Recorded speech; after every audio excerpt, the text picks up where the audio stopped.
할렐루야. 주님의 은혜가 오늘도 여러분 삶 가운데 가득하시기를 주의 이름으로 축원을 드립니다. 참 짧은 시편이에요. 2절 말씀으로. 짧지만 작지는 않습니다. 시편 117편이 담고 있는 내용은 가장 큰 내용이라고 할 수 있습니다. 왜 그러냐면 여러분이 1절을 보시면 아시겠지만 모든 나라, 모든 민족에 대한 하나님의 어떠하심을 기록하고 있습니다. 그래서 너희 모든 나라들아 여호와를 찬양하며 너희 모든 백성들아 그를 찬송할지어다. 왜일까요? 이거는 뭐 어떻게 됐으니까 하라는 얘기가 아니라 이 시편에 그 기록된 그 시기라든지 뭐 그 의도대로 보면 그렇게 될 테니까 찬양을 하라는 얘기입니다. 모든 민족과 모든 나라들한테, 모든 백성들한테 찬양을 하라는 거예요. 이유는 뭐냐 하면 너희 모든 나라입니다. 우리는 이제 이미 통성경을 정리를 하고 있기 때문에 한 민족과 모든 민족의 관계를 알고 있어요. 하나님 왜 이스라엘을 선택을 하셨나요? 왜 한 민족을 선택을 하셨어요? 그리고 그들이 한 민족이 될 때까지 그 한 민족은 이미 먼저 구원을 경험을 하고요. 그리고 먼저 구원을 경험한 이들이 한 민족이지만 한 나라가 되어서 그것이 제사장 나라의 본분이고 그들을 통해서 모든 나라, 모든 민족이 구원을 얻게 하기 위한 세계 선교의 꿈이 여기 담겨 있습니다. 세계 선교의 꿈, 우주 선교의 꿈, 피조물 선교의 꿈이 여기 담겨 있습니다. 그래서 짧지만 작지 않다는 거고요. 하나님의 본심과 의도가 아주 깊이 박혀있는 중요한 시편이라고 할 수 있습니다. 여러분, 왜 나 하나를 구원하셨을까요? 왜 나 한 영혼을 구원을 하셨을까요? 우리는 그저 제 입장에서, 내 입장에서, 그냥 나 개인의 입장에서 하나님 나를 사랑하시니까 틀린 얘기는 아닙니다. 근데 거기서 멈춰버립니다. 그래서 이게 참 심각한 이야기가 되어버렸는데 교회와 성도들에게 우리는 늘 기도할 때도 그렇고 하나님 앞에서도 그렇고 나는 사랑받는 게 당연하고 나는 사랑을 받아야 할 존재다라고 우기고 있어요. 글쎄 이게 어디서부터 이렇게 이미 그것이 당연시 되었는지는 모르겠지만 나는 그저 사랑받기 위해 태어난 거예요. 그러니까 조금 비판적으로 이야기를 하자면 사랑을 받으려고 별 짓을 다 합니다. 우리 아이들이 어려서부터 얘는 사랑을 받아야 되는 존재다라는 것 때문에 애들이 어려서부터 포장을 하기 시작을 해요. 그 사랑받음에 합당하게 자기의 어떠함을 자꾸 치장을 합니다. 그래야 사랑받을 만하니까. 그러다가 내가 사랑받을 만한 존재인데 요즘에 그 일을 터친 그 최씨 일가들의 그 자녀들의 모습을 보니까 이게 이제 어그러진 사랑의 전형적인 모습으로 나타나지 않습니까? 부모가 그를 사랑해줘야 되는 존재가 되어버려서 이 사람들은 자기가 어떤 종류의 사랑인지 그건 얘기하지 않겠습니다만 당연하게 나는 사랑을 받아야 되는 것으로 나는 투자를 받아야 되고 나는 인정을 받아야 되고 그러다 보니까 그 영혼이 사랑받아야 된다라는 거 하나 때문에 점수를 조작을 해야 되는 것이고 여러 사람들을 피곤하게 만들어서라도 그 사람은 사랑받는 존재라는 것만 강조를 해줘야 되는 거고 그게 당연해진 그 자녀들은 갑질을 해대기 일쑤고 그러면서 한다는 얘기가 내가 누군지 알아? 이 얘기 속에는요 나는 사랑받기 위해 태어났어. 어떻게 감히 네가 나한테 그럴 수 있어? 이렇게 나오기 시작을 하는 겁니다. 조금만 우리가 생각을 하면 그런데 여러분 교회 안에서도 그런 어그러진 사랑의 모습들을 보여줄 때가 있습니다. 나는 사랑받기 위해 태어났고 나는 사랑을 받아야 되는 존재인데 왜 나를 사랑해 주지 않느냐고 그 이야기가 어떤 식으로 나오냐. 이 교회에 사랑이 없고 왜 사람들은 이렇게 사랑이 없고 정말 그 한편이 보이는 상황에서는 그 이야기가 너무 가슴 아픈 얘기예요. 그 사람이 사랑을 못 받아서 가슴 아픈 게 아니라 생각을 해보십시오. 성경이 말하고 있는 그 근본으로 이야기하자면 우리는 하나님의 사랑만을 받기 위해 태어난 존재가 아니라 하나님의 영광을 위해서 태어난 존재입니다. 근본적으로 따지면 우리는 사랑을 하기 위해 태어난 존재입니다. 그래서 우리는 어려서부터 우리 아이들을 모든 사람에게 사랑받는 존재로 크게 해주십시오. 그래서 우리 아이들이 다른 사람으로부터 조금만 거부당하면 그걸 감당을 못 해냅니다. 그러나 이런 아이들은 어떨까요? 이런 자녀들은 우리는 또 어떨까요? 하나님, 이 영혼이 자기가 먹고 쓸 건 없더라도 다른 이를 주님처럼 사랑하는 사람이 되게 해주십시오 라고 커갔다면, 그렇다면 누가 나를, 교회가 사랑이 없고 누가 사랑이 없고 이런 얘기를 하고 있지 않겠죠. 사랑을 하고 있겠죠. 받을 사랑만 고수하지 않고 하고 있겠죠. 이게 하나님을 먼저 사랑하고 이웃을 사랑하게 됨의 그 근본 이야기겠죠. 자, 오늘 바로 이 한 민족을 왜 선택을 했느냐? 그들이 하나님을 사랑함으로 모든 주변을 사랑하여 그들에게 제사장 나라가 되어 그들을 구원해내고자 하시는 하나님의 세계 선교의 꿈이 담겨져 있습니다. 이런 상상,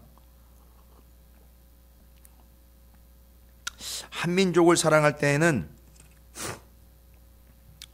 적당히 사랑하셔도 되고, 한민족이니까 하나니까 조금만 좀 신경 써도 된다, 이런 의미가 아니고요. 개념적으로 보시면 한 민족을 품을 때에는 품이 좀 넉넉하지만 모든 민족을 품으려면요 품이 커야 되지 않겠습니까? 그런 개념으로 좀 한번 생각해 주시면 좋을 것 같아요. 그래서 이미 품은 이미 무한하십니다, 하나님은. 그런데 이제 한 민족을 품었을 때와는 달리 모든 민족을 품어야 되니까 하나님은 한껏 품을 벌리시겠죠. 그래서 한 민족과 모든 민족을 구원해내기 위한 하나님의 세계 선교의 꿈이 이루어지고 있고, 그렇게 이루어질 테니까 모든 나라, 모든 백성들아 그를 찬송하라, 그를 사랑하라, 이런 얘기예요. 그런데 역시 여기서도 우리가 어떠하기 때문에, 그러니까 이런 거죠. 나는 사랑받기 위해 태어났으니까 하나님 당신은 나를 구원해야 돼요, 이렇게 돼버리는 거예요. 아, 참 당돌하죠. 어디서부터 온 자신감인지 모르겠는데, 나는 사랑받기 위해 태어났으니까 당연히 당신은 나를 구원해야 되고, 그리고 당신들도 나를 사랑해 줘야 돼요. 우리 찾으시는 교회는 제 기도의 제목이기도 하고 소망이기도 하지만, 사랑받는 것도 익숙하시지만 누군가를 사랑하게 되는, 그리고 사랑을 할 수밖에 없는 그런 세계 선교의 꿈 제사장 나라에 점점 더 가까워지고 다가와지는 그런 믿음의 공동체가 될 줄로 믿습니다. 그래서 한민족 모든 민족을 구원해내고 구원받을 수 있는 근거가 뭡니까 도대체? 하나도 정말 겨우겨우 구원해낼 수밖에 없는 것 같고, 지금 하나도 구원해냈는데도 그런 엉뚱한 짓들을 하고 있고, 그렇죠? 그리고 그거 보십시오. 그건 정말 적극적 하나님의 사랑해 주심이거든요. 우린 그걸 봐야 되는 거고요. 그리고 모든 민족과 한 민족이 구원을 얻을 수 있는 명확한 근거, 다시 한번 정리를 합니다. 2절에서 117편 2절에서 이렇게 얘기합니다. 그 근거는 우리에게나 이 세상에나 어느 누구에게 있지 않습니다. 늘 우리가 나누는 말씀이지만 구원이라는 것은 이 땅 어디에도 근거는 없습니다. 우리에게 향하신, 여러분 이건 우리 복음성가 가사에 자주 인용되는 그 구절이지 않습니까? 우리에게 향하신 여호와의 인자하심이 크시고 여호와의 진실하심이 영원함이로다. 요것 때문입니다. 이것 때문이에요. 우린 이런 하나님의 사랑을 받는 것만 고수하지 마시고 이런 하나님을 좀 적극적으로 사랑하시게 되시기를 주님의 이름으로 축복합니다. 그게 정말 풍성한 삶이 될 줄로 믿습니다. 하나님의 어떠하심입니까? 우리를 향하신 여호와의 인자하심이 크다는 거예요. 그 인자하심은요, 사랑이고요, 그 은혜입니다. 헤세드, 사랑입니다. 그런데 그게 크다는 거예요. 그 크다는 말은요, 히브리어로 가바르라는 단어를 씁니다. 가바르. 그런데 이 가바르라는 단어는 의미가 뭐냐 하면 아주 강력하다는 거예요. 그래서 여기 크다는 얘기를 하니까 한민족을 사랑할 때는 양이 좀 요 정도 돼도 되는데 모든 민족을 사랑하셔야 되니까 그게 양이 좀 늘어나서 좀 이렇게 부피가 커져야 되는 이런 개념, 틀렸다는 게 아니라 그런 양적 사이즈적 개념이 아니라 오히려 강도의 개념이라고 이야기할까요? 이렇게 얘기하십니다. 여호와의 인자하심, 그 은혜와 사랑은 너무 크다는 거예요. 너무 강력하다는 겁니다. 여러분, 뛰어나대요. 가바르란 뜻이 뛰어나다. 그러면 어떤 것보다 뛰어나다라는 겁니다. 비교했을 때 그걸 초월한다는 거예요. 그리고 또 어떤 뜻이 우월하다라는 뜻이 있습니다. 우월하다. 그 어떤 것보다 우월하다. 그리고 그 크다라는 말이요, 이게 하나하나를 이렇게 뜯어서 묵상을 하시면 이게 다 은혜가 됩니다. 뛰어넘는 데입니다. 그 크다라는 뜻에 그런 의미가 담겨 있어요. 하나님의 사랑은 강력하고 뛰어나고 초월하며 우월합니다. 뛰어넘는 데입니다. 넘친대요. 우세하다. 견고하다. 그 어떤 양이나 사이즈를 이야기하는 것보다 그 깊이 정도를 이야기해 주고 계시는데 그 여호와 하나님의 은혜와 사랑이 그렇다는 겁니다. 너무너무 크고 강력. 그래서 이제 우리 입장에서 우리가 봤을 때 그 하나님의 사랑은 절대급인 거예요. 뭔 얘기인지 아시겠죠? 이 세상에서 제일 큰 거예요. 어떤 것과도 비교할 수 없는 제일 큰 게 하나님의 인자하심이에요. 그러니까 모든 민족이 몇 개의 민족이든 구원하실 수 있는 거예요. 그걸 얘기하는 겁니다. 모든 민족을 다 사랑하실 수 있고 모든 민족을 다 구원하실 수 있는 그 어마어마한 절대급 크기의 그 사랑. 우리에게 또 이야기해 볼까요? 우리에게. 여러분, 이건 하나님이 그렇다는 얘기가 아니라 우리가 받은 사랑을 이야기하면 그 큰 사랑이 우리에게 어떻게 다가오느냐 하면 내게 내 인생에서 점점 더 우리가 하나님을 사랑해 감에 따라 하나님의 사랑이 은혜스럽게 점점 커지게 다가오는 거예요. 나한테. 원래 크셔요, 하나님은. 근데 내가 사이즈가 있잖아요. 인간이 사이즈가 있잖아요. 그 간장 종지만 했던 우리가 믿음과 신앙의 여정에 있어서 점점 성숙해 가면서 우리가 느끼고 우리가 받기에 그 하나님의 사랑은 점점 더 커지는 거예요. 내가 봤을 때, 내가 받기에. 그런 거죠. 1년 전보다 지금 하나님의 사랑이 더 크게 느껴지는 이유는 뭘까요? 그게 은혜입니다. 몇 년 전보다, 우리가 개척할 때 그 순간보다 지금 이 순간이 더 하나님의 은혜가 풍성하고 크게 느껴지는 이유는 뭘까요? 하나님의 은혜와 사랑이 원래 크기 때문이에요. 그걸 깨달아 가니까 그때보다 지금이 더 하나님의 사랑은 크게 다가오는 거예요. 이게 바로 크다라는 의미입니다. 그래서 그 크다라는 건 절대급이며 우리 인생에 있어 점점 더 풍성해지고 커지는 걸 의미합니다. 그것 때문에 한 민족, 모든 나라가 구원을 얻는 근거가 되는 겁니다. 그 다음 두 번째로 하나님의 어떠하심은요, 그 하나님의 진실하심이 영원함이로다 라는 겁니다. 영원함이로다. 그리고 그 진실하심이 잠깐이 아닌 영원합니다. 여기에 진실이라는 말이 또 가바르라는 크다라는 단어와 함께 같이 또 좀 연결이 됩니다. 그 진실하심은 에메트라는 히브리어인데, 그 진실하심은 솔직하심에 대한 이야기보다는 확고부동함이에요. 확고부동함. 변함이 없으심이에요.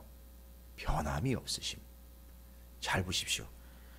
그 하나님의 사랑이 절대급 크기의 폭풍 사랑이라면 그 사랑이 어떻다는 거죠? 확고부동하고 변함이 없다는 겁니다. 하나님 당신 자체가 변함이 없으세요. 너무 안정적입니다. 확실합니다. 요걸 이제 하나님의 성실하심이다라고 또 표현을 해요. 그러면 우리는 이렇게 두 가지로 그 크기와 그 확고부동하심, 하나님의 사랑이요, 하나님의 인자하심이요, 하나님의 진실하심이요, 그게 영원하기까지 합니다. 여러분, 여기 에메트, 확고부동함이라는 단어가 어디서부터 왔느냐 하면 아만이라는 단어에서 왔습니다. 아만. 근데 이 아만이라는 말의 뜻이 재미있어요.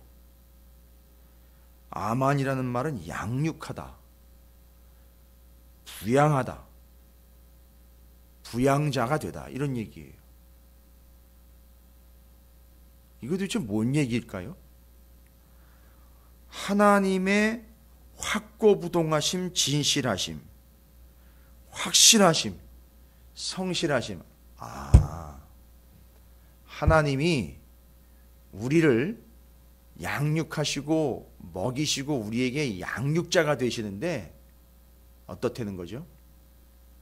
절대 굶기지 않고, 절대 빼먹지 않고, 절대 허투르지 않고 아주 분명하고 명확하게 우리를 성실하게 먹이시고 입히시고 양육하신다는 거예요. 그래서 예수님이 이걸 얘기를 하셨어요. 그래서 예수님이 우리에게 먹이시고 가르치시고 고치시고 입히시고 양육하시는 개념으로 주님이 목자의 개념으로 오신 이유가 바로 이거예요. 근데 그게 확실하다는 거예요. 너무너무 확실한 거예요. 그러니까 양떼 두고 가는 그런 목자 아니고요. 양떼는 굶든지 말든지 자기만 먹는 그런 목자 아니고요. 확실하게 우리를 먹이시고 입히시고 양육하시는 그 하나님의 확고부동함, 안정성, 확실함, 성실함, 그게 진실함이 영원하다는 겁니다. 그래서 하나님의 인자하심은 가장 크고 점점 우리가 삶을 살아가면 점점 더 크게 여겨지게 될 것이고, 그리고 그 하나님이 우리를 먹이시고 입히시고 양육하심에 그 하나님의 진실하심이, 그 확고부동하심이 나는 물론이거니와 온 민족, 모든 민족 세계를 구원하시고도 남음이 있다라는 겁니다. 지금 117편은 그걸 설명을 하면서 이미 우리는요, 이 사랑과 은혜를 받았습니다. 근데 계속해서 우리는 또 받아야 된다라고만 이야기를 하고 있어요. 아니요, 충분합니다. 너무 크고 놀랍습니다. 이제 우리는 모든 민족을 좀 봐야 될 것 같습니다.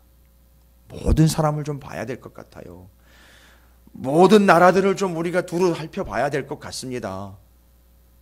그 놀라운 사랑을 우리는 받았는데요. 그 모든 민족을 향한 하나님의 마음을 이해하고 이제는 우리가 누군가를 사랑할 수 있는, 하나님을 사랑할 수 있는 그런 세계 선교의 꿈의 통로가 되는 그런 존재가 될 수 있기를 주님의 이름으로 축복합니다. 그래서 주일이 지나면 그렇죠. 빠진 누군가를 바라보고 그 누군가를 또 사랑으로 챙길 수 있고 다가갈 수 있고 나라의 문제 앞에, 교회의 문제들 앞에서, 민족들의 문제들 앞에서 그들을 위하여 간구할 수 있는 우리가 이제는 사랑하는 자가 되어 하나님의 크심과 하나님의 진실하심을 드러내는 그런 삶을 살아가시게 되시기를 주님의 이름으로 축복합니다.